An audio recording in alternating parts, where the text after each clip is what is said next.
क्यों जाते हो इतना वृंदावन? राधे राधे। अपनी बैटरी रिचार्ज करने के लिए दोबारा वृंदावन जाना पड़ता है। लोग बहुत संदेह करते हैं कि इसको तो कुछ आता नहीं है, तो एक्टिंग करते हैं। मुझे फर्क नहीं पड़ता कि जमाना क्या कहता है। वो कह रहे हो ये बनावटी बातें कर रहा है, ये नकली है, ये ढोंगी है, इसके माता पिता ने ऐसा किया है। ये बातें कभी सुनते हो तो कैसा लगता है?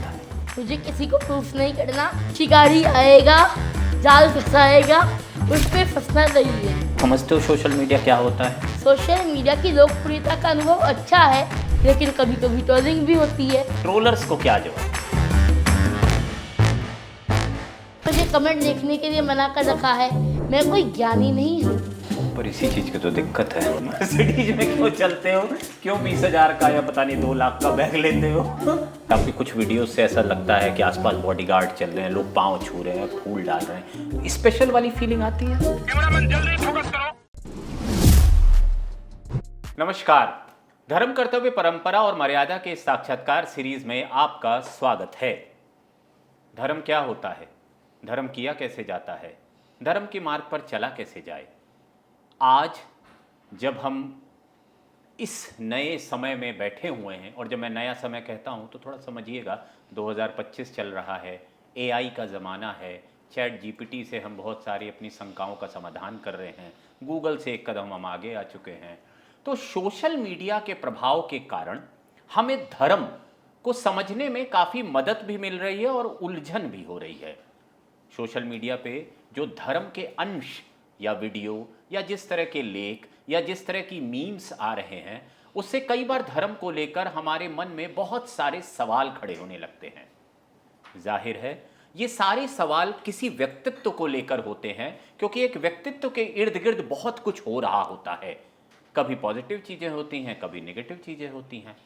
तो आज हमारी ये कोशिश है कि हम इस इंटरव्यू में एक ऐसे व्यक्तित्व को आपके सामने लाए जिसके इर्द गिर्द बहुत कुछ होता आया है। पर बड़ी रोचक बात यह है कि उनकी उम्र ज़्यादा नहीं है, उम्र बहुत कम है, पर इतना कुछ हो रहा है कि लोग सोचने पे मजबूर हो गए हैं। धर्म की मार्ग पर चलना क्या इतना कठिन है? और अगर इतना कठिन है तो वो चल कैसे रहे हैं? आइए स्वागत करते हैं इस बहुत कम उम्र के युवा धर्म मार्ग पर चलने वाले एक ऐसे, मैं उन्हें साधु नहीं कहूँगा, मैं उन्हें वैष्णव भी नहीं कहूँगा, क्योंकि वो अभी बालक हैं और बालक को पदवियाँ नहीं दी जाती हैं। स्वागत करते हैं अभिनव का। अभिनव, आपका स्वागत है इस इंटरव्यू में। राधे राधे। मैं आपको श्री अभिनव कहूँगा, क्योंकि हमारे धर्म में सम्मान देना सिखाया जाता है। ठीक है? तो श्री अभिनव, इस साक्षात्कार, इस बातचीत की शुरुआत करते हैं। मैं सालों से धर्म कवर कर रहा हूँ, बहुत सारे धर्म गुरुओं को जानता हूँ, उनका स्नेह मिला हुआ है, अधिकार भी मिला हुआ है। मैं आपसे समझना चाहता हूँ, अभिनव कौन है? बहुत ही सरल शब्दों में आपको बताऊं तो अभिनव कान्हा जी का एक नन्हा सा सेवक है और जीवन पर्यंत उनकी सेवा करना चाहता है, धर्म का प्रचार करना चाहता है।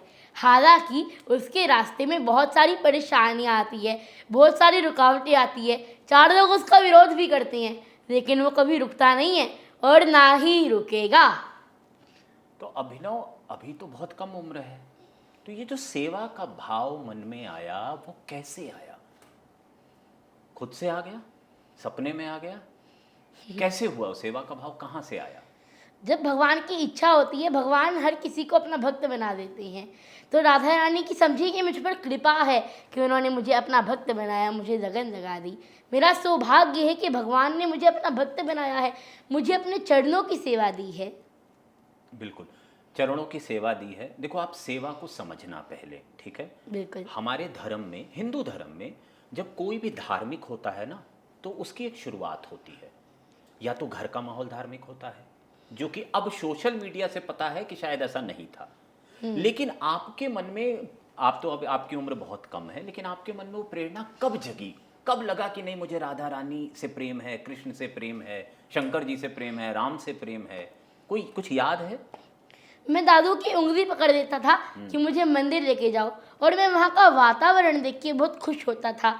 मैं देखता था कि कोई शिव जी को जल चढ़ा रहा है, कोई हनुमान चालीसा का पाठ कर रहा है, कोई घंटों घंटों राधा नाम का जाप कर रहा है। तो उन सबको देख के मेरे मन में भी इच्छा हुई कि मैं भी इन सब की तरह भक्ति करूं, और समझो कि राधा रानी ने मेरी पुकार सुन ली और मुझे अपने चरणों से लगा दिया। कोई ऐसी घटना आपको याद है जब आप मंदिर गए, कोई ऐसी चीज़ हुई हो? क्योंकि आप डेली तो जा रहे हो मान लो अपने दादाजी के साथ, कोई घटना याद है कुछ आपके दिमाग में, कोई उस मंदिर में कुछ हुआ हो? कान्हा जी की बहुत सारी रोचक लीलाएं हैं, जी। कान्हा जी की बहुत सारी बातें हैं जी। जो कि मेरे साथ हुई है, जो उन्होंने मेरे साथ लीलाएं की है। हम्म। अब जब लीला की बात करते हो, देखो कान्हा तो खुद नटखट थे और आप जी भी बहुत। नटखट हो, ठीक है। तो जब लीलाओं की आप बात करते हो तो कौन सी लीलाएं आपको मुख्यतः याद आती हैं? मैं आपको कान्हा जी की एक लीला सुनाऊं। जी, सुनाइए। एक बारी कान्हा जी और श्री राधा रानी श्री वृंदावन धाम निधिवन जी में रास लीला कर रहे थे। जय श्री राधे, जय श्री कृष्णा। रास रचने के बाद जब वहाँ से जाने लगे तब राधा रानी के चरण कमलों में रज लग जाती है। तो कान्हा जी राधा रानी से कहते हैं कि श्री राधे, आपके चरण कमलों में रज लग गई है, आप इसे जाके श्री यमुना महारानी में धो दो। राधा रानी कहती है नहीं। अब ठाकुर जी कहते हैं श्री राधे, आपके चरण कमलों में रज लग गई है, आप इसे यमुना जी में धो दो। राधा रानी फिर कहती है नहीं। अब ठाकुर जी पूछते हैं श्री राधे, आप इसे यमुना महारानी में क्यों नहीं धो रही, आपके चरणों में रज लगी है। तो राधा रानी आपको पता क्या कहती है कि मैं जिसको एक बार अपने चरणों में लगा देती हूँ मैं उसका साथ कभी भी नहीं छोड़ती। तो अगर आप सब भी एक बार राधा रानी के हो जाएंगे, आप भी एक बार राधा रानी के हो जाएंगे, तो राधा रानी आपका साथ कभी भी नहीं छोड़ेगी, हमेशा आपको अपने चरणों में लगाई रखेगी। ऐसी है मेरी राधा रानी। तो अब ये जो राधा रानी के चरणों में लगने की बात आप कर रहे जी। हो, जाहिर है इसका मतलब भक्ति है, सेवा है, ठीक है, हर दिन की दिनचर्या है, ठीक है। तो अब जी। एक छोटे से बालक, मैं तो आपको बालक ही मानूंगा, बिल्कुल एक बिल्कुल। छोटे से बालक की दिनचर्या क्या होती है? कैसे आप दिन शुरू करते हो, कैसे भक्ति शुरू करते हो, क्या करते हो? मैं ब्रह्म मुहूर्त की पवित्र वेला में सुबह 3:30 बजे निंद्रा से जागृत हो जाता हूँ। अलार्म लगाकर या नहीं, स्वयं? बिना अलार्म के। बिना अलार्म के जग हाँ। जाते हो? हाँ, ठीक। फिर मैं स्नान आदि से निवृत्त होकर जी। 4 बजे तक माला जाप आरंभ कर देता हूँ। अच्छा, क्या करते ये हो? साधना प्राय 2 से 2.5 घंटे की होती है। अच्छा, नाम जप करते हो आप? हाँ, नाम जप। ठीक है। फिर तत्पश्चात सूर्योदय होने पर मैं तुलसी जी को जल अर्पित करता हूँ, उनको प्रणाम कर आशीर्वाद प्राप्त करता हूँ। हमारे घर में राधिका गोविंद जी अभी मैंने आपको दर्शन कराई, जी। उनको उठाता हूँ, बड़े ही श्रद्धा और प्रेम के साथ प्रभु का स्नान कराता हूँ, भूषणों और मनोहर वस्त्रों से प्रभु का श्रृंगार करता हूँ, उनको भोग अर्पित करता हूँ, उनका प्रसाद स्वयं पाता हूँ।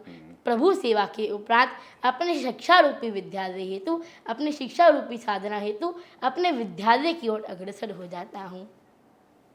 अब ये समझाओ थोड़ा, यहाँ तो स्कूल जाने वाले बच्चे अलार्म से नहीं जग पाते हैं, तो ये कैसे जग जाते हो? मतलब आखिर मैं फिर से समझना चाहूँगा कि जब 3-4 साल 5 साल की उम्र रही होगी, जब आपका मन भक्ति में लगना शुरू हुआ था, तो उसके बाद कैसे ये प्रेरणा बनती गई? देखिए, अब तो आदत हो गई, अब तो अपने आप नींद खुल जाती है, अलार्म की ज़रूरत ही नहीं पड़ती, राधा रानी उठा देती है, यही समझ लो। तो एक आप अपने बराबर के जो बच्चे अब ये जो इंटरव्यू देख रहे होंगे, आप उनको समझाओ कि भक्ति कैसे शुरू करें। मैं तो कहता हूँ कि हर किसी बच्चे को भक्ति करनी चाहिए। मैं कहता हूँ कि हमारी संस्कृति हमारी पहचान, सनातन धर्म ही हमारी शान। अपने बच्चों को दे भगवत गीता का ज्ञान, उनको भगवान की कहानियाँ सुनाइए, उनको भगवान की लीलाएँ सुनाइए, उनका मन अपने आप में भगवान में लगेगा। उनको भी इच्छा जागृत होगी कि हमें कान्हा जी की सेवा करनी है। कितनी मनमोहक लीलाएँ हैं कान्हा जी की। तो मैं कहूँगा कि आप उनको लीलाएँ सुनाओ, उनको बचपन से ही शास्त्र का ज्ञान दो, श्री कृष्ण जी के बारे में बताओ। मैं तो यही कहता हूँ। इससे वो प्रेरित हो जाएंगे। जी। बहुत सारे लोग ऐसा कहते हैं कि उनका भक्ति में मन नहीं लगता है। अब आपका तो दिन भर लगा रहता है, तो वो क्या करें? जो प्रश्न आपने मुझसे पूछा, यही प्रश्न एक भक्त ने तुलसीदास जी से भी पूछा था कि हमारा भक्ति में मन नहीं लगता। जी। तो उन्होंने बहुत ही सुंदर जवाब दिया कि तुलसी मेरे राम को रीज भजो या खींच, भूम पड़ा जामे सभी उल्टा सीधा बीज। अर्थात कि जमीन में जब बीज बोए जाते हैं तब यह नहीं देखा जाता कि बीज उल्टा पड़ा है या सीधा पड़ा है, लेकिन जब समय आता है तब फसल पैदा हो जाती है और बीज फूट जाते हैं। तो ऐसे ही आप भक्ति मन से करो या बेमन से, उसका फल तो आपको मिलेगा ही। आप बेमन से भक्ति करेंगे तो भी आपको भक्ति का फल तो मिलेगा। अगर आपका भक्ति में मन लग रहा है तो बहुत सौभाग्य की बात है, बहुत अच्छी बात है। लेकिन अगर भक्ति में मन नहीं भी लग रहा तो भी भक्ति कीजिए। तो नारायण नारायण कहने से जीवन तर जाएगा। जी। और एक दिन ऐसा आएगा जब राधा रानी आपको अपना बना देगी और आपका असल में भक्ति में मन लगने लग जाएगा। जैसे कोई जहर जानबूझकर पिए या गलती से पिए, उसका परिणाम तो होगा ही। कोई अग्नि में प्रवेश जानबूझकर करे या गलती से करे, जी। उसका परिणाम तो उसको मिलेगा ही। बिल्कुल। ऐसे ही आप भक्ति मन से करते हैं या बेमन से करते हैं, उसका फल तो आपको मिलेगा ही।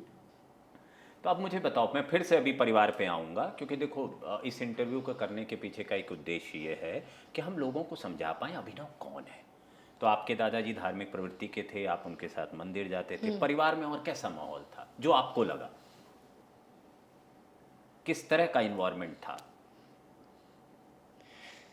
जैसे कि मैंने राधा रानी ने मुझे भक्ति दी तो धार्मिक माहौल रहता है, अच्छा परिवर्तन रहता है, बहुत अच्छा है। अच्छा, तो अब जब आप वृंदावन खूब जाते हो, ठीक है, तो पहला सवाल तो लोगों का यही है, क्यों जाते हो इतना वृंदावन? मैं आपको एक एग्जाम्पल से समझाता हूँ। आजकल सबके पास मोबाइल है, सबके पास फ़ोन है, उसकी बैटरी होती है 100%, लेकिन जैसे जैसे आप उसको यूज़ करते हैं उसकी बैटरी कम होने लगती है और एक टाइम ऐसा आता है जब उसकी बैटरी ज़ीरो हो जाती है। तो ज़ीरो होने से पहले ही आपको उस पर चार्जिंग पे लगाना होता है। तो ऐसे ही मैं बिहारी जी के दर्शन करता हूँ, वृंदावन जाता हूँ, मुझे ऊर्जा की प्राप्ति होती है, मुझे बहुत अच्छा लगता है और मेरी खुशियों की बैटरी 100% हो जाती है। लेकिन जैसे जैसे बिहारी जी के दर्शन करे हुए समय होता है मेरी बैटरी कम होने लगती है, तो मेरे को अपनी बैटरी रिचार्ज करने के लिए दोबारा वृंदावन जाना पड़ता है, जिससे कि मेरी खुशियों की बैटरी दोबारा 100% हो जाती है। अब समझ आया कि मैं क्यों जाता हूँ बार बार वृंदावन, अपनी खुशियों की बैटरी को रिचार्ज करने के लिए मैं बार बार वृंदावन जाता हूँ। अब वहाँ तो कृष्ण के इतने सारे स्वरूप हैं, वहाँ राधा वल्लभ जी भी हैं, राधा रमण जी भी हैं, बांके बिहारी, राधा दामोदर, द्वारकाधीश जी भी हैं। बिल्कुल। ठीक है, तो कैसे आप डिफाइन करते हो कि किसके पास जाना है? फेमस तो बांके बिहारी जी, राधा रमण जी हो गए ज़्यादा, ठीक है, द्वारकाधीश जी भी फेमस हैं, तो आप कैसे डिसाइड करते हो कृष्ण के किस रूप के पास जाके बैटरी चार्ज करनी है? मैं कहता हूँ कि वृंदावन के गुप्त मंदिरों को जानो। हाँ जो वृंदावन की गुप्तता है जी, उसको जानो। कैसे? वृंदावन के सप्त देवालय को जानो, श्री बांके बिहारी जी के दर्शन करो। आजकल लोग वृंदावन आते हैं घूमने की भावना से, वृंदावन मत आओ, वृंदावन दर्शन की भावना से आओ। वृंदावन पर्यटन स्थल नहीं है, वृंदावन तीर्थ स्थल नहीं है। वृंदावन मेरे कान्हा जी का घर है, मेरी राधा रानी का घर है, ब्रज तो मेरे कान्हा जी का घर है। तो मैं आपको भी कहूँगा कि जब वृंदावन जाओ ऐसी भावना से मत जाओ कि आप पर्यटन स्थल जा रहे हो, तीर्थ स्थल जा रहे हो, बल्कि ऐसी भावना से जाओ कि आप मेरे कान्हा जी के घर जा रहे हो। और जब जाओ तो क्या करो?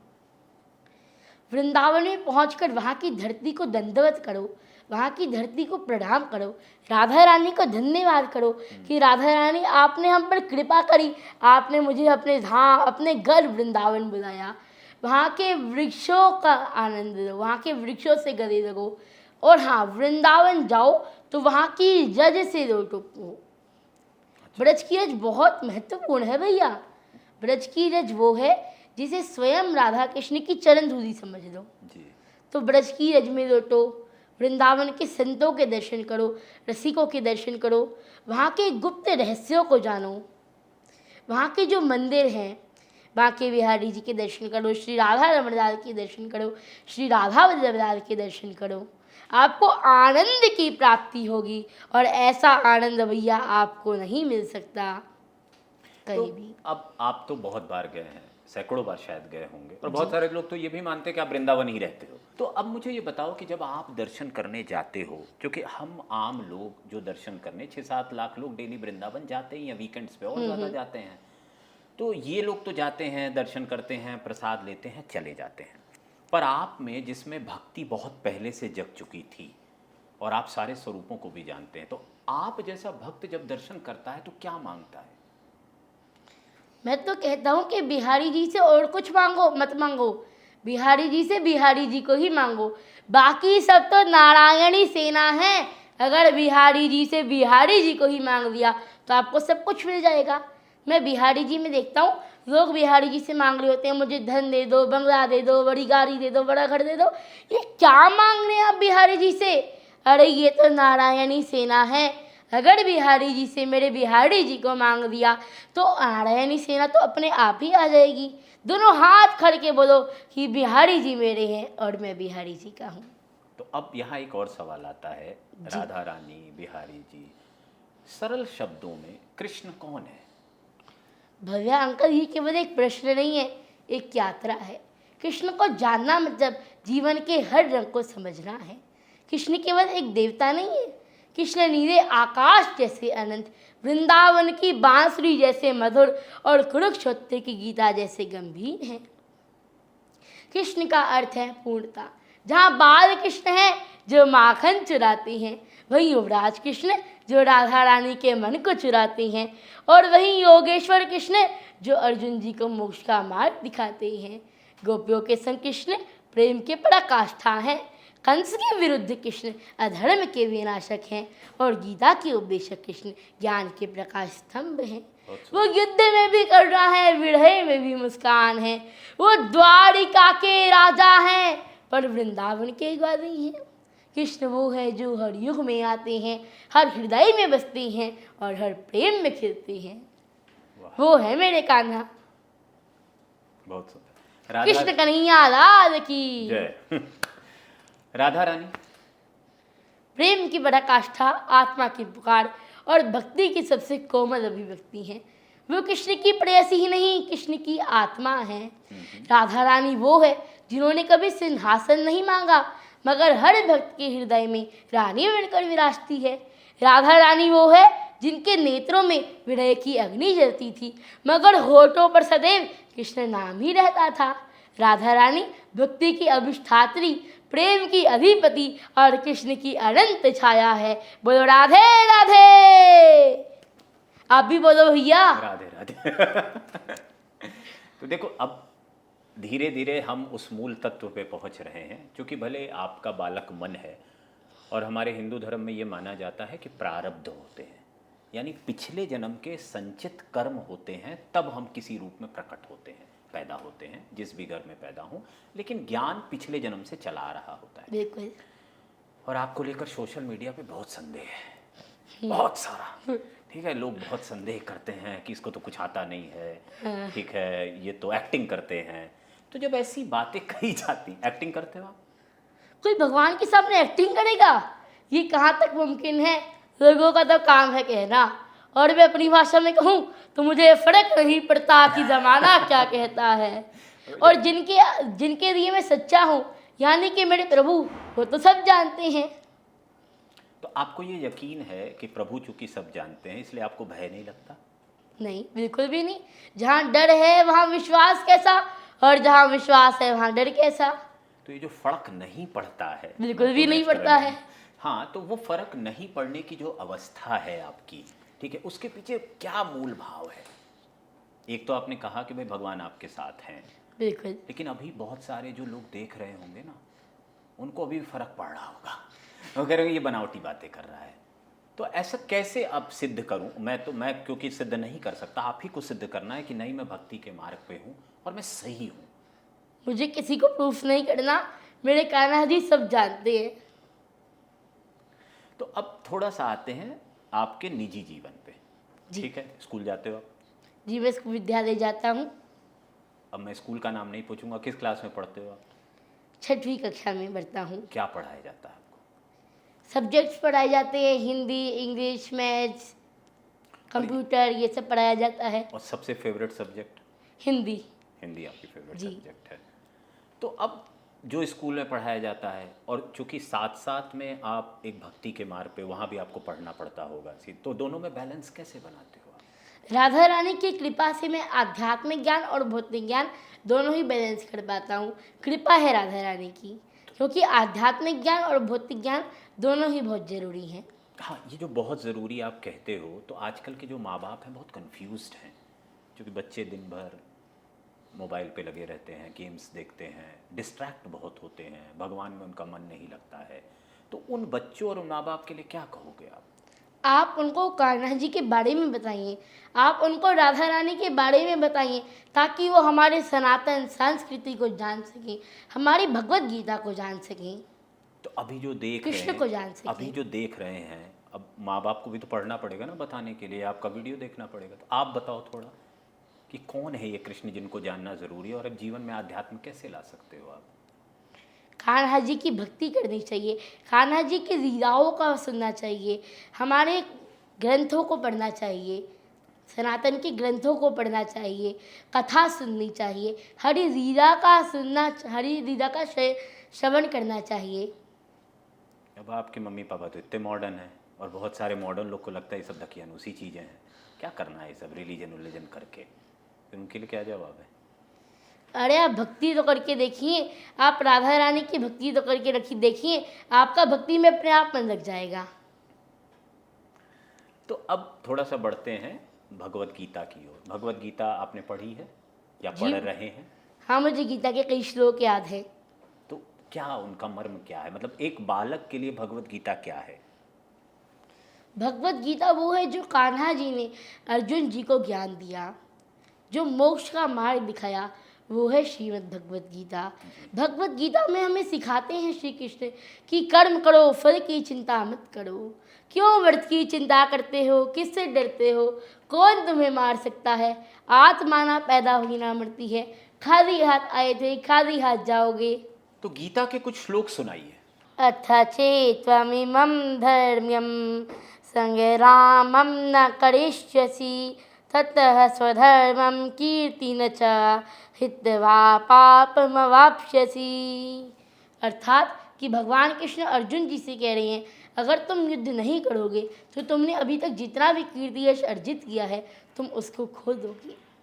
एक बात और समझनी बहुत ज़रूरी है कि धर्म पे मार्ग पर चलने वाले जो बालक जो आश्रमों में जाते हैं, गुरु दीक्षा के लिए जाते हैं, उनको सबसे पहले कंठस्थ कराई जाती है चीज़ें। आज देश में धर्म का प्रचार कर रहे सभी युवा लोगों को बहुत सारी चीज़ें एक अनुशासन के बाद कंठस्थ कराई जाती है। आप और श्लोक सुनेंगे? जी बिल्कुल। चलिए हम भागवत जी की ओर चलते हैं।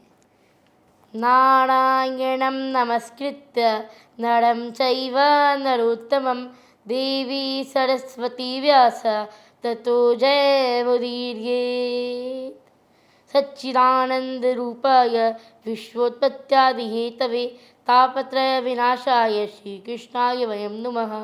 कृष्णाय वासुदेवाय हरे परमात्मने प्रणतक्लेशनाशाय गोविंदाय नमो नमः। हरि व्यापक सर्वत्र समाना, प्रेम ते प्रकट हुई मैं जाना। अर्थात कि इस सृष्टि के कण कण में प्रभु है, हर व्यक्ति में, हर जीव जंतु में, पेड़ पौधे में, पशु पक्षी में, कण कण में प्रभु है। प्रेम ते प्रकट हुई मैं जाना। अर्थात जो भी व्यक्ति भगवान को भावपूर्ण प्रेम से बुलाता है, भगवान दौड़े चले आते हैं, वो आने में कभी देरी नहीं करते हैं। तो अब ये जो सिद्धांत है, क्योंकि बहुत सारे लोग इस तरह की अपेक्षा करते हैं कि जो संत होते हैं ना, उनका जीवन बहुत सरल होना चाहिए जी। वो बर्किन का बैग लेके ना चलें। अभी आपने बीच में देखा हो, या आप भी बीच में कोई बैग लेकर चल रहे थे, तो ये कैसे अडेप्ट किया जाए लाइफ में सिंप्लिसिटी?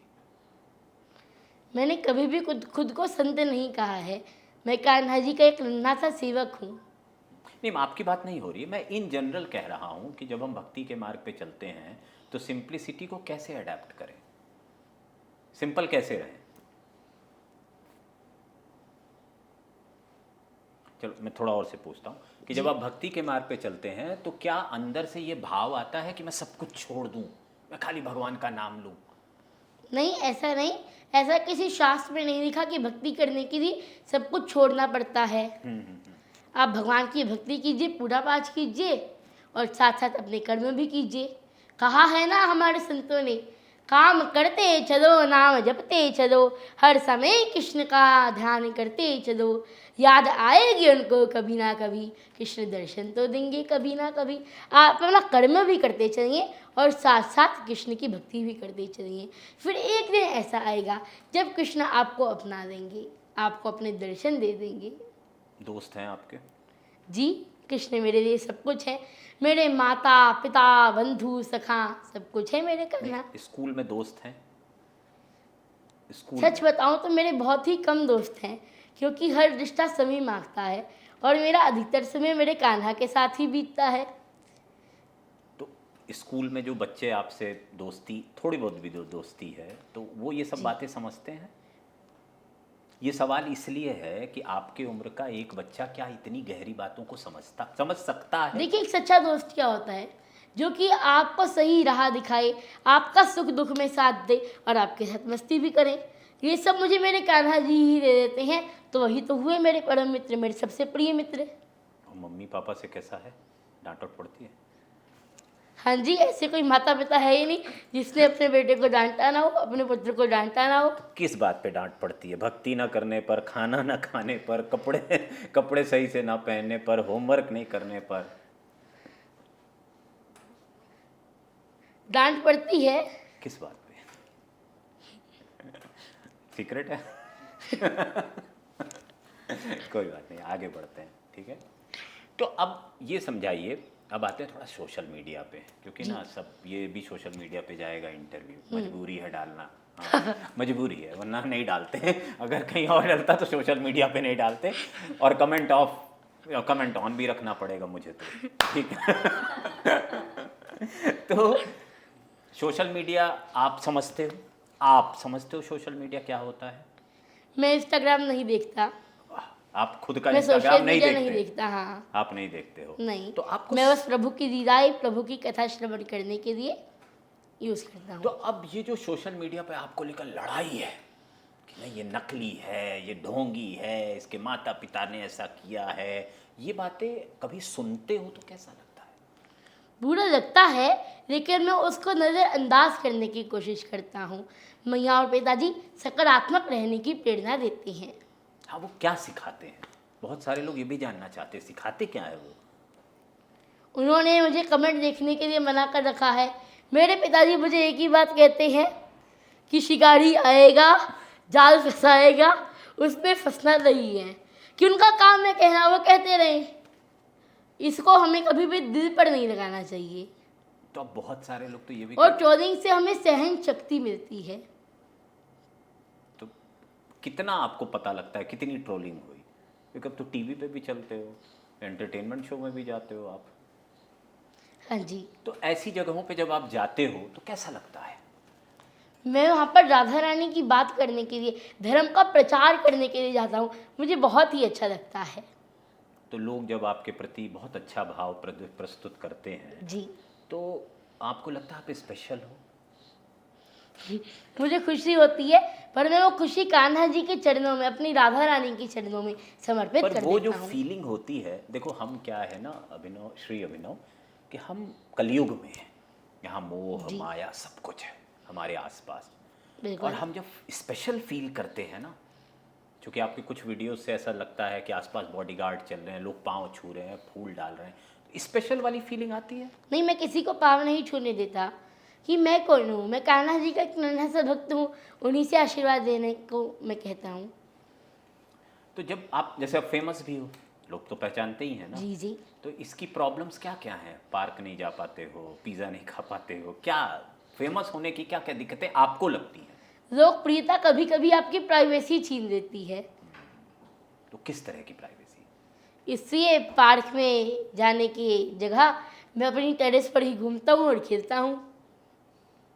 तो और खुश हो आप इससे? जी जी बिल्कुल। आपको नहीं लगता है कि आपको पार्क में जाना चाहिए, खेलना चाहिए, लोगों को आपको डिस्टर्ब नहीं करना चाहिए? नहीं, मैं अपनी टेरेस पर ही घूमता हूँ और खेलता हूँ। क्योंकि हमारे जो सेलिब्रिटीज़ हैं वो तो विदेश में जाके ये चीज़ें करते हैं, अब इंडिया में तो करना पॉसिबल नहीं होता है इस तरह का। तो अब जिन संतों से आप मिलते हो, बहुत सारे संतों से आप मिलते हो, हम जी। फोटोज़ देखते रहते हैं, कौन सी फेवरेट संत हैं?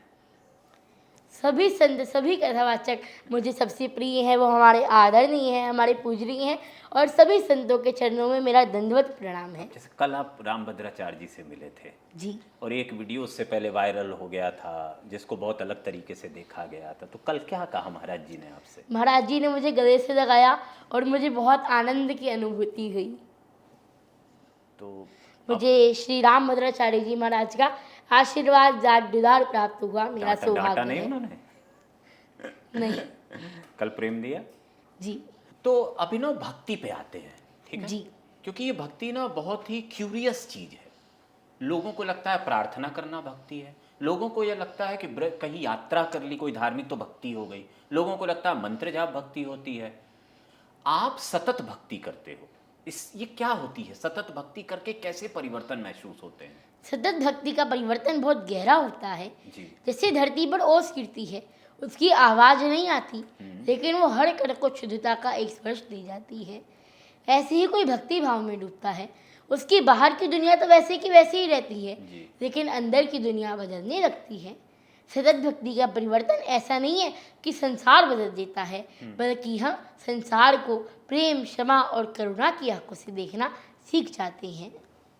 अब धर्म तो एक अनुशासन मांगता है, हालांकि हम आपकी दिनचर्या समझ चुके हैं, हम सारी चीजें समझ रहे हैं, लेकिन वो जो अनुशासन धर्म मांगता है वो कहाँ से लाते हो, कैसे तैयारी करते हो?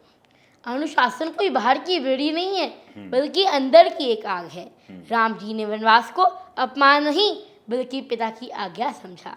ये कर्तव्य का धर्म था जिसे उन्होंने बिना शिकायत के निभाया। धर्म हमेशा सुविधा का रास्ता नहीं चुनता, बल्कि सही का रास्ता चुनता है, चाहे वो कठिन हो, विरामय हो या अकेला हो। भगवान आपको कैसे गाइड करते हैं? सपने में आते हैं क्या? कैसे आपको भगवान गाइड कर रहे हैं? मतलब मैं बड़ा क्यूरियस हूँ जानने के लिए, और सभी जानने के लिए क्यूरियस होंगे कि किसी को भगवान गाइड कैसे करते हैं। तो आपको जो एक बालक है भक्ति के मार्ग पर, उसको कैसे गाइड करते हैं? भगवान केवल सपने में ही नहीं, भगवान वास्तविकता में भी आते हैं। बस एक भक्त उन्हें प्रेम से बुलाए, श्रद्धा से बुलाए, तो भगवान दौड़े चले आते हैं। आप उनकी तरफ एक कदम बढ़ाएंगे ना, वो आपकी तरफ 10 कदम बढ़ाएंगे। तो ऐसा हुआ ही नहीं है कभी कि एक भक्त भगवान को बुलाए और भगवान आए ना। अगर वो खुद नहीं आएंगे तो अपने किसी ना किसी भक्त को भेज देंगे, किसी ना किसी को भेज देंगे, जिसके माध्यम से आपका कार्य पूर्ण हो जाएगा। वो आपकी विपदा को हर देंगे। तो अब ये जो भगवान आने की जो कथाएं हैं, लीलाएं हैं, ब्रज में बहुत सारी लीलाएं हैं, बहुत सारी। तो कुछ लीलाएं आपको पता हैं?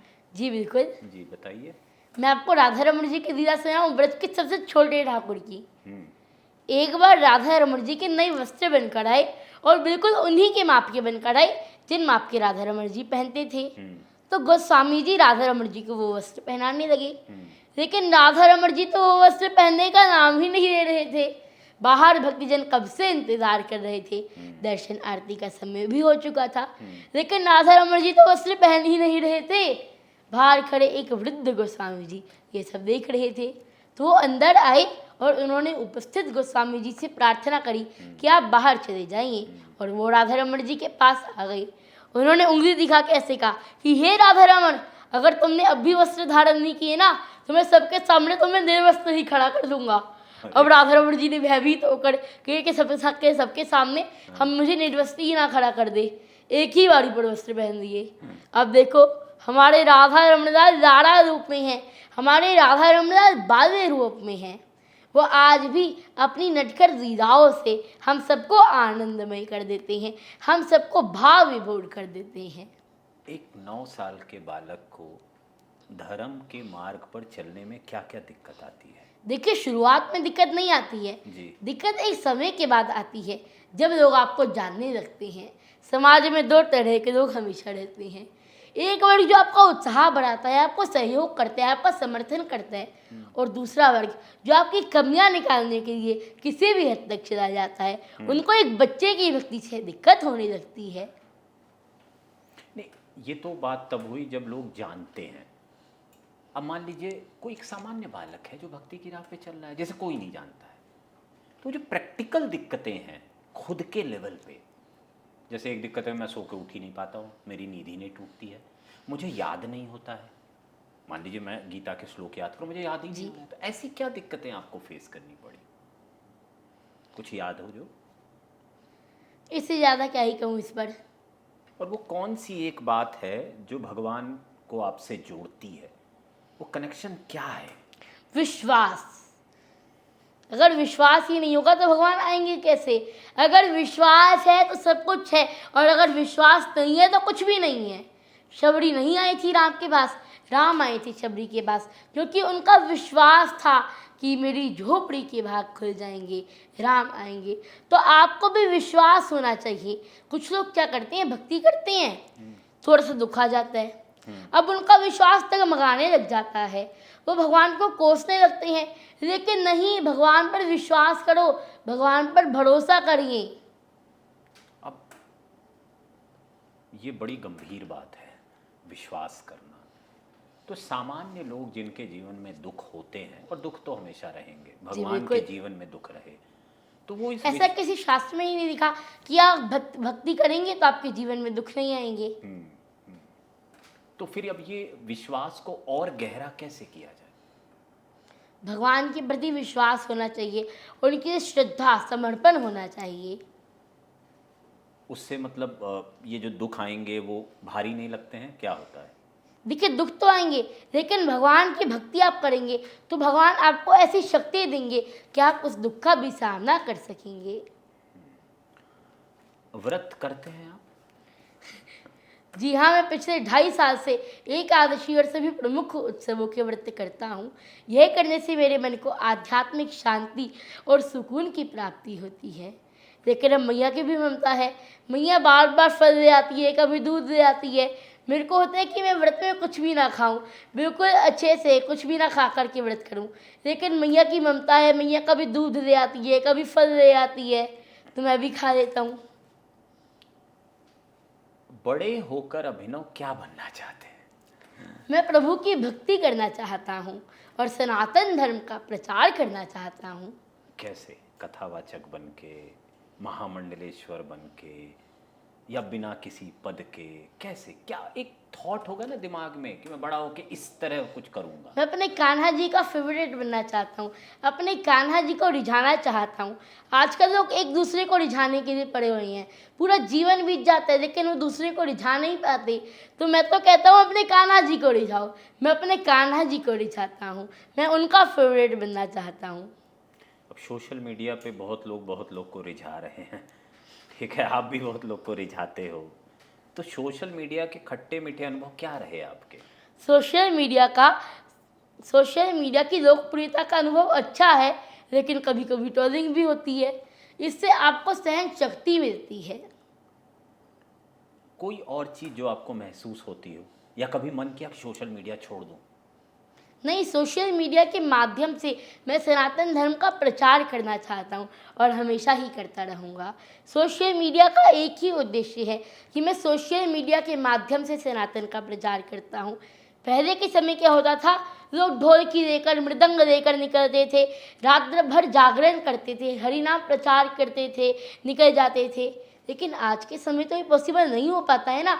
आजकल सोशल मीडिया का ज़माना है, आजकल एआई का ज़माना है। तो मैं अपनी कथाओं के माध्यम से, सोशल मीडिया के माध्यम से, अपनी कहानियों के माध्यम से सनातन धर्म का प्रचार करना चाहता हूँ और हमेशा करूँगा। अभी आपने हाल ही में एक दिल्ली में कथा की थी, कैसे अनुभव रहे आपके? बहुत अच्छा अनुभव रहा। क्या, कैसा लगा? मतलब मैं मानूंगा शायद वो पहली कथा थी आपकी, तो क्या लगा, कैसा लगा वो करके? मुझे बहुत अच्छा लगा, मुझ पर राम जी की कृपा हुई। और मैं आपको एक बात कहूँगा, मैं कोई ज्ञानी नहीं हूँ। हो सकता है सबको इस बात का अजूबा लग रहा हो कि इतना छोटा सा बच्चा भक्ति कैसे कर रहा है। तो मैं आपको बता दूँ, मैं आपसे ज्ञान में भी बड़ा नहीं हूँ, उम्र में भी बड़ा नहीं हूँ, सोच में भी बड़ा नहीं हूँ। ये मेरे प्रभु की कृपा ही तो है जो उन्होंने मुझे अपना भक्त बनाया। पर इसी चीज़ की तो दिक्कत है। तो अब ये जो दिक्कत है, ठीक है, उसके लेकर क्या जवाब है? ट्रोलर्स को क्या जवाब दोगे? कि भेड़ चाल में मत फंसिए, अपनी बुद्धि का उपयोग कीजिए, अपने ज्ञान का उपयोग कीजिए। मैं आपको एक एग्जाम्पल से समझाऊंगा कि मैं एक बार जा रहा था, रेड लाइट लगी हुई थी, तो एक बंदा रेड लाइट क्रॉस कर दी, एक बंदे ने। तब उसको देखा देखी 10 लोग पीछे के आ गए। तो ये था भेड़ चाल, और सबको आगे जाके चालान देना पड़ा, सबको पुलिस ने रोक दिया। तो ऐसे ही मैं कहूँगा, अपनी बुद्धि का उपयोग कीजिए। अगर उन्होंने अपनी बुद्धि का उपयोग किया होता कि अभी रेड लाइट, अभी नहीं जाना, तो उनको चालान नहीं भरना पड़ता। तो मैं कहूँगा कि अपनी सोच का यूज़ कीजिए, अपनी सोच का इस्तेमाल कीजिए, अपने ज्ञान का इस्तेमाल कीजिए। यही बात वो कहते हैं कि आपकी वजह से भेड़चाल शुरू हो जाएगी और अभिनव बनने लगेंगे। तो आपकी इंस्पिरेशन क्या है? गंभीर सवाल है, आपकी इंस्पिरेशन क्या है? मेरे सबसे बड़े प्रेरणा स्रोत स्वयं श्री कृष्ण हैं और साथ ही मेरे माता पिता और गुरुजन हैं जो कि मुझे सही मार्ग पर चलने के लिए प्रेरित करते हैं। तो आगे चल के आप संन्यास ले लोगे? जो राधा रानी की इच्छा होगी वही वो मुझे मार्ग दिखाएंगी। तो ये मम्मी पापा जो मैया जो आपके पिताजी हैं, ये मार्गदर्शन कैसे करते हैं? क्योंकि मुझे सही रास्ता दिखाते हैं, सही मार्ग दिखाते हैं। क्या मतलब, थोड़ा और डिस्क्राइब करिए, लोगों को बहुत जानना है। क्योंकि आपके इस जवाब से तय होगा कि आप सिंचित कर्म या प्रारब्ध लेकर भक्ति के मार्ग पे आए हैं या आपको भक्ति के मार्ग पे डाला गया है। तो क्या है, मतलब डे टू डे कैसे, मतलब क्या होता है? डाइनिंग टेबल पे खाना खाते हैं? जी वो क्या मम्मी पापा के साथ कैसे वक्त बीतता है? चलो। देखिए, ऐसा तो बहुत ही कम होता है मेरी दैनिक दिनचर्या और पिताजी की व्यस्तता के कारण कि हम चारों साथ में बैठें। पर जब हम साथ में बैठते हैं हम खूब सारी बातें करते हैं, प्रभु की लीलाओं का वर्णन करते हैं, हरी चर्चा करते हैं। और आपको थोड़ा सा अजीब लगेगा कि हम लूडो खेलते हैं और जो हारता है उसको नेक्स्ट टाइम अगली बार मैंगो शेक या जूस बनाना पड़ता है। और ज़्यादातर मेरी बहन ही बनाती है क्योंकि वो बहन ही वीडियो देख रही है तो बहन को ही बनाने अगली बार भी। तो जब आप आपस में इस तरह से टाइम पास करते हो आप सब लोग, मेरा ये सवाल इसलिए है क्योंकि बहुत सारी ऐसी चीज़ें भी समाज में श्री अभिनव आई है जिसमें ये कहा गया कि आपके परिवार का आचरण पहले अलग था, अब बदल गया है वैष्णव भक्ति के बाद। तो क्या ऐसा हुआ है कि आपकी वजह से परिवार बदला है? खान पान, वेशभूषा, विचार, आपकी वजह से? देखिए, राधा रानी ने मुझ पर कृपा करी और मुझे भक्त बनाया और वातावरण भक्तिमय है, आनंदमय है। आपकी वजह से? जैसा समझो। तो अब एक सवाल ये है कि आपकी उम्र के जो बच्चे हैं उनको आपसे क्या सीखना चाहिए? उनको भक्ति करनी चाहिए, उनको प्रभु की लीलाओं का वर्णन करना चाहिए, प्रभु के भजन करने चाहिए, नाम जाप करना चाहिए। सब बहुत हैवी चीज़ें हैं, आप समझ नहीं रहे हो। फिजिक्स पढ़ना चाहिए, केमिस्ट्री पढ़ना चाहिए, तो कौन बच्चा पढ़ेगा? थोड़ा और सरल करके आप बताओ कि कैसे करें वो। कान्हा जी को प्रसन्न करने के लिए उनको कहानियाँ सुनाइए, उनसे बातें कीजिए, उनको राधा नाम का जप सुनाइए, राधा नाम का कीर्तन कीजिए। बड़ी श्रद्धा और प्रेम से उनको राधा नाम का जप सुनाइए, भगवान आपसे बहुत प्रसन्न हो जाएंगे। कान्हा जी को राधा नाम बहुत प्रिय है। क्यों? आप कान्हा जी को राधा नाम से ही रिझा सकते हैं। क्यों? कान्हा जी को राधा नाम बहुत प्रिय है क्योंकि कान्हा जी और राधा रानी एक ही हैं। कान्हा जी और राधा रानी में कोई अंतर नहीं है। स्वरूप अलग अलग हो सकता है पर आत्मा एक, राधा कृष्ण एक ही हैं। बचपन की कौन कौन सी बातें याद हैं आपको? मैं आपको बताता हूँ। एक बार मैं दादू के साथ कहीं जा रहा था। हाँ। तो दादू ने मुझे दिखाया, ये देखो आम का वृक्ष। हाँ। मैं देख के बहुत खुश हुआ। हाँ। तो दादू ने कहा, बेटा अभिनव ये बताओ कि हमें इससे सीखने को क्या मिलता है। हाँ। मैं था तो छोटा ही, मैंने कहा सीखने का तो पता नहीं पर खाने को मीठे मीठे आम मिलते हैं। तो दादू ने बताया, दादू भी हंस पड़े। तो दादू ने कहा कि बेटा अभिनव इससे हमें सहनशीलता मिलती है। लोग इस पर कितने डंडे मारते हैं, कितने पत्थर मारते हैं, लेकिन ये सबको मीठे मीठे फल देता है। तो वो दिन था और आज का दिन है। मैंने अपने मन में एक बात फीड कर दी कि आपको सहनशील बनना है, आपको खुश रहना है और खुशियाँ बांटनी है। डर लगता है किसी चीज़ से? जहाँ अंधेरे डर से? है वहाँ विश्वास कैसा, और जहाँ विश्वास है वहाँ डर कैसा, मैंने अभी नहीं, आपको नहीं, कहा भी था। वो तो ठीक है, मैं हॉरर मूवी देख के मुझे भी डर लगता है। तो ऐसी कोई चीज़ है जिसको देखकर, छिपकली देखकर डर लगता हो? मतलब ऐसा मैं डर से दूर रहता हूँ। डर नहीं लगता? नहीं। तो अब भगवान कैसे मिलते हैं? मतलब किसी को भगवान अगर पाना हो, और चूंकि हम ब्रज में, वृंदावन में ये चीज़ें सुनते हैं, भगवान मिल गए, राधा रानी के दर्शन हो गए, तो सरल मार्ग क्या है भगवान पाने का? आप भगवान के नाम का जप कीजिए, उनकी भक्ति में आइए, भगवान आपको अपने धाम बुलाएंगे, उनके दर्शन कीजिए। संतों का आशीर्वाद प्राप्त कीजिए, भगवान की आपको दर्शन हो जाएंगे। तो आप संतों के आशीर्वाद लेते रहते हो। अब मैं आपसे संतों के नाम लूंगा और आपके अनुभव पूछूंगा। पुंडरीक जी महाराज, उनकी बहुत कृपा है मुझ पर। अभी मैं उनसे लास्ट होली महोत्सव वृंदावन में मिला था, तो वैजंती आश्रम में खूब होली खेल रहे थे। उन्होंने मुझे अपने हाथों से लड्डू खिलाया था, मुझे बहुत अच्छा लगा। पूरा लड्डू एक ही बारी में मुंह में डाल दिया था, सब हंसने लग गए थे। तो उन्होंने मुझे पिचकारी भी दी थी कि जो जो हंस रहे सब पे पिचकारी डाल दो। होली का समय था। अरे वाह, बहुत। इंद्रेश जी महाराज, इंद्रेश जी महाराज की कथाएं सुनना मैं बहुत पसंद करता हूँ और उनके भी दर्शन होते रहते हैं, मुझे उनके भी दर्शन हुए हैं। और मैं अपने खाली समय में जब मैं कथाएं सुनता हूँ तो उनकी कथाएं सुनना मुझे बहुत अच्छा लगता है। वो कथाएं सुनाते हैं कि आज कान्हा जी ने ऐसे किया, कान्हा जी ने ऐसे किया था, कान्हा जी के जब 3 दांत आए थे तब उन्होंने राधा रानी को ऐसे कहा था, यशोदा माता को ऐसे कहा था। उन्होंने एक शिकारी वाली कथा सुनाई थी, मुझे वो बहुत आनंद और सुख प्रदान करती है। क्या है वो कथा? आप याद है आपको? हाँ जी, कि एक शिकारी था, हाँ। वो शिकारी करता था। तो उसके बचपन में उसकी माँ ने बताया था कि अगर आपको भी कोई संत महापुरुष दिखे, आप धोती पहना हुआ दिखे तो उसको प्रणाम करना। तो एक बार गुफा में संत जी पूजा कर रहे थे, तो उन्होंने प्रणाम किया और उनके लिए भोजन लेके आया। तो उन्होंने कहा कि मैं ये सब नहीं, मेरे को तो वो वाला हिरण चाहिए जिसने सर पे मोर मुकुट धारण कर रखा हो, बंसी बजाई हो। मैं तब तक प्रसाद नहीं पाता। अब वो शिकारी ने सोचा कि मैं तब तक प्रसाद नहीं पाऊंगा जब मुझे वो वाला हिरण नहीं मिल जाएगा जिसने सर पे मोर मुकुट नहीं लगाई होगी, बंसी धारण की होगी। तो कन्हैया जी को पुकारने लगा।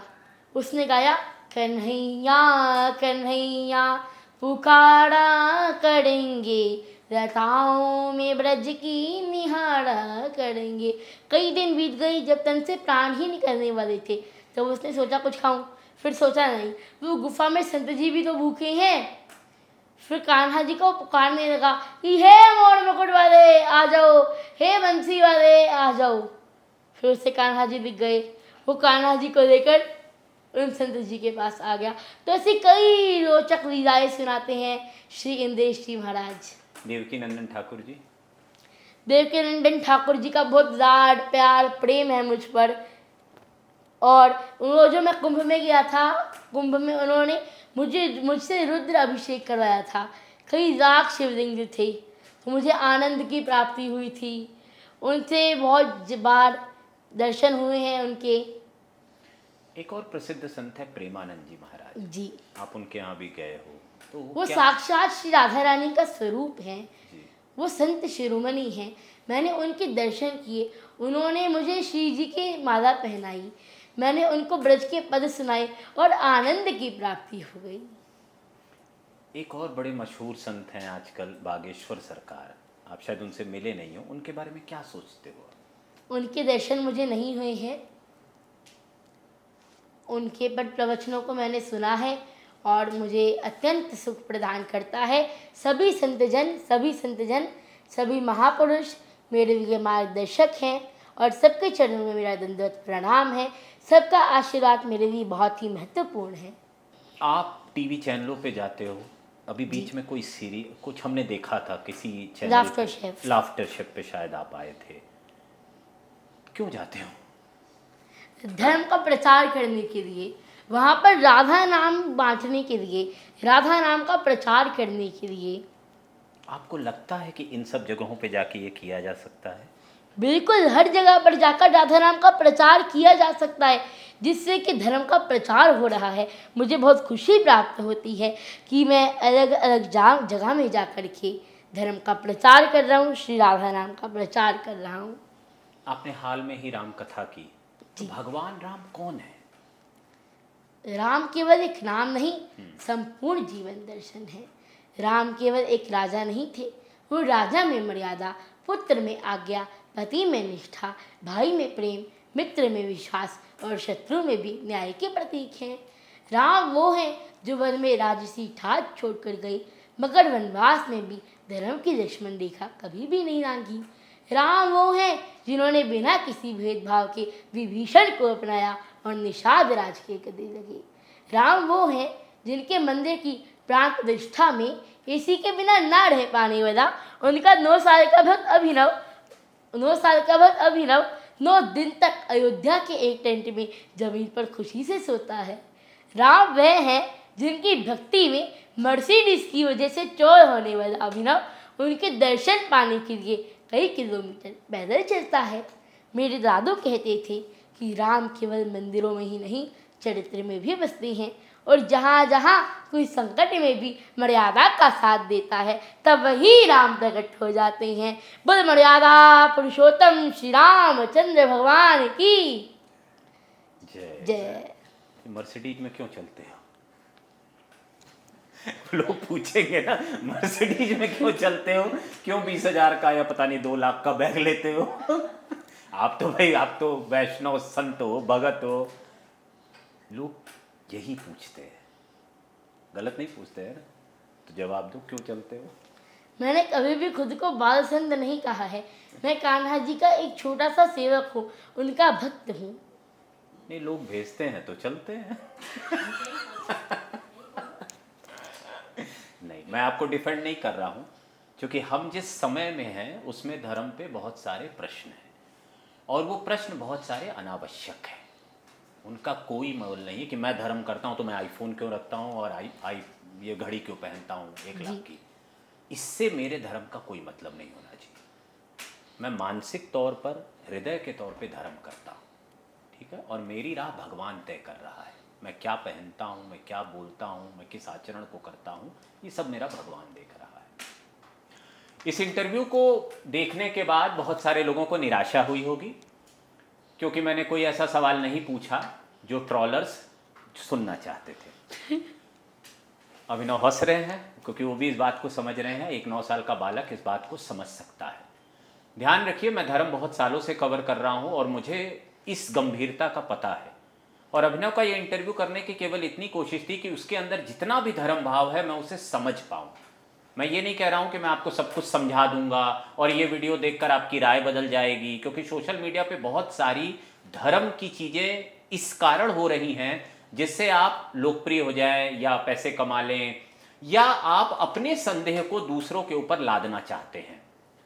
आप में से बहुत सारे यूट्यूबर्स, बहुत सारे इंस्टाग्राम पे काम करने वालों ने अभिनव को एक रूप में प्रस्तुत किया है। मेरी भी एक कोशिश थी कि उसकी जितनी नॉलेज है मैं उसी रूप में आज उसे प्रस्तुत करूं। पीआर इंटरव्यू नहीं है, वो मैं करता भी नहीं हूं, चैनल मोनेटाइज भी नहीं करता हूं। इन सब बहुत स्पष्टताओं के साथ कह रहा हूं कि अभिनव के साथ एक विश्वास के कारण ये इंटरव्यू किया है। कुछ साल बाद फिर करूंगा, केवल ये टेस्ट करने के लिए कि जिस भक्ति के मार्ग पे चलने का उसने निर्णय लिया है वो कितना सही है, जिस कथा के मार्ग पर चलने का उसने निर्णय लिया है, जिस सनातन धर्म की यात्रा पे वो निकला है उसमें वो कितना फिट है और कितनी दूर तक जाता है। समाज में धर्म होता रहेगा, समाज में धर्म को आगे ले जाने के लिए धर्मगुरु से लेकर बहुत सारे और लोग सामने आएंगे, उनमें एक अभिनव भी है और भी बालक हैं हमारे आसपास। अगर सोशल मीडिया पे आप देख रहे होंगे तो सैकड़ों बालक हैं जो धर्म कर रहे हैं। मैं जानता हूं कि अभिनव को लेकर जो ट्रोलिंग हुई है उसके पीछे सोच बहुत सारी है। कई बार आप परिवार की दृष्टि से देखते हैं, कई बार व्यक्तित्व की दृष्टि से देखते हैं कि ये व्यक्ति, इसकी तो जुबान नहीं सही है, ये तो दिखने में ऐसा है। तो आप अपनी साइकोलॉजी से चीज़ों को रीड करते हैं, लेकिन धर्म को इतना छोटा करके मत देखिए। धर्म में कार्य करने वाले हर व्यक्ति का विश्लेषण केवल अपनी समझ से मत करिए, क्योंकि अगर वो उस मार्ग पर चल रहा है तो जाहिर है उसके पीछे कोई ना कोई यूनिवर्स का भी प्लान हो सकता है, जितना मेरी समझ कहती है।